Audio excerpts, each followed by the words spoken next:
Halo teman-teman semua, perkenalkan saya Jenita Sinaga dengan NIM C1C020072. Di video kali ini saya akan membahas materi mengenai teknik pengambilan sampel.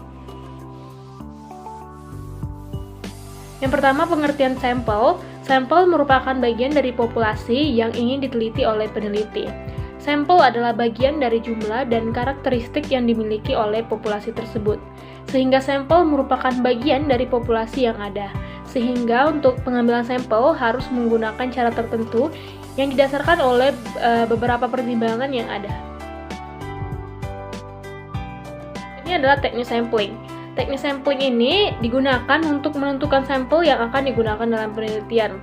Lalu untuk cara menentukan sampel disebut dengan teknik sampling atau teknik penyampelan. Untuk teknik sampling ini itu terbagi menjadi 3. Yang pertama ada menentukan ukuran sampel terlebih dahulu, lalu menentukan kriteria dari sampel, dan teknik-teknik pengambilan sampel. Menentukan ukuran sampel. Sebelum mengambil sampel, terlebih dahulu harus ditentukan berapa ukuran sampel yang akan digunakan, yakni misalnya banyaknya siswa, sekolah, dan lain-lain yang akan digunakan dalam suatu studi.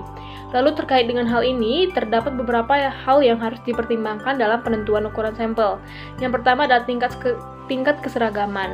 Yakni semakin beragam data yang akan diambil sampelnya, maka semakin banyak pula sampel yang harus diambil.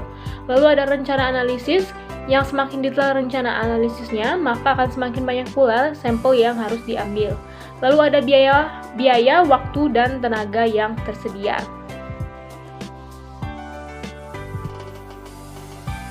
Selanjutnya itu contoh menentukan ukuran populasi. Nah, teman-teman bisa melihat pada tampilan untuk lebih lanjut mengenai contoh menentukan ukuran populasi.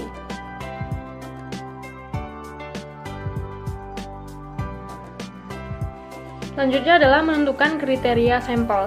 Suatu studi dengan menggunakan sampel yang mewakili populasi atau yang disebut dengan representatif akan memberikan hasil yang mempunyai kemampuan untuk digenerasikan atau diberlakukan secara umum kepada populasinya. Nah, kriteria sampel yang representatif ini bergantung pada 2 aspek. Yang pertama, akurasi dan ketelitian sampel. Selanjutnya kita masuk ke dalam teknik-teknik pengambilan sampel. Teknik sampling pada dasarnya dapat dikelompokkan menjadi 2, yaitu ada probability sampling dan non-probability sampling.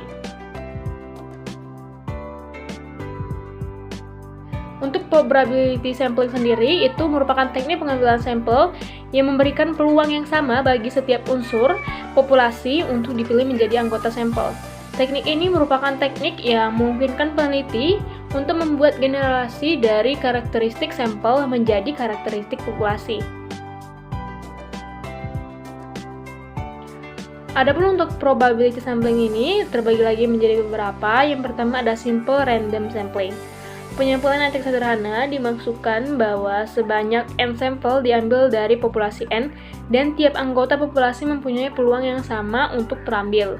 Ada juga stratified random sampling, ini mana untuk penyampelan jenis ini, anggota populasi dikelompokkan berdasarkan stratanya, misalnya tinggi, sedang, dan rendah, kemudian dipilih sampel yang mewakili masing-masing strata.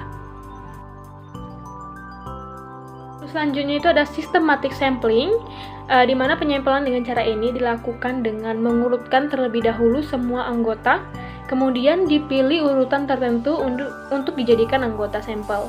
Lalu ada cluster sampling, yang dimana penyampelan jenis ini populasinya dibagi menjadi wilayah atau cluster. Jika terpilih clusternya, seluruh anggota dalam cluster tersebut yang menjadi sampel. Selanjutnya itu ada non-probability sampling. Untuk ini adalah teknik pengambilan sampel yang tidak memberi peluang atau kesempatan yang sama bagi setiap unsur atau anggota populasi yang dipilih menjadi sampel. Untuk non-probability sampling ini juga terbagi lagi menjadi beberapa. Yang pertama ada sampling incidental atau reliance available sampling, di mana teknik sampling ini mengandalkan pada keberadaan subjek untuk dijadikan sampel, yaitu siapa saja yang secara kebetulan bertemu dengan peneliti dan dipandang cocok sebagai sumber data maka subjek tersebut dijadikan sampel. Lalu ada sampling purposive atau purposive or judgmental sampling.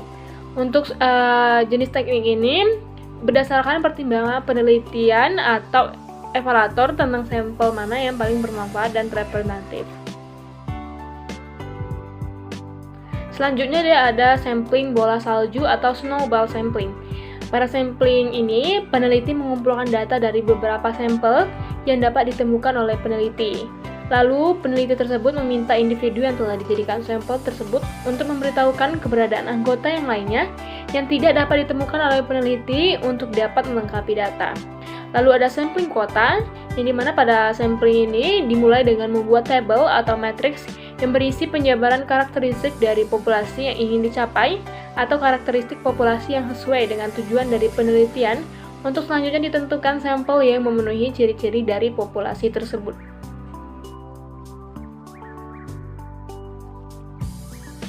Baiklah, sekian materi yang bisa saya sampaikan. Saya memohon maaf apabila ada kekurangan. Terima kasih.